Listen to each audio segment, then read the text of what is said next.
পুরোই কিন্তু আড্ডা আড্ডা নিপাট।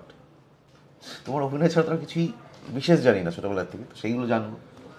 বেশ, মানে জানবে কার থেকে? আবার থেকে? হ্যাঁ, আমি নিজেই জানি বলে মনে হয় না।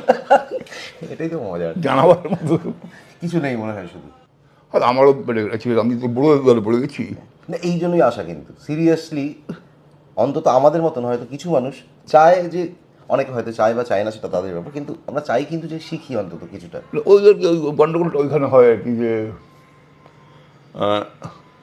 না জানাটা কোনো অপরাধ নয়। আমি কাবুকি ছেলেটা কিছুই জানি না, নাই জানতে পারি, কিন্তু জানবো না বা আমি খুব গর্বিত যে আমি জানি না, এটা খুব যুক্তিসঙ্গত নয় বলে মনে হয় আমার। বা যে কোনো কিছু হতে গেলে আগে ভালো ভালো মানুষ হয়। শম্ভু বারবার যেটা বলেছেন, আগে ভালো মানুষ হতে হবে, তারপরে তো ভালো অভিনেতা, ভালো শিল্পী, নিশ্চয়ই ভালো মানুষ হতে হবে না।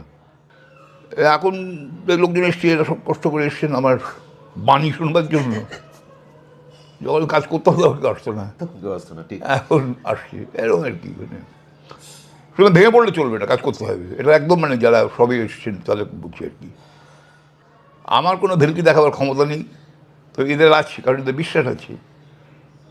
আমি সত্যিই মানে সর্বান্তকরণে কী বলবো, আশা করব যেটা এদের পথ খুঁজে পাবে, অ্যাচিভ করবে, সাকসেসের দরজায় পৌঁছবে। Thank you.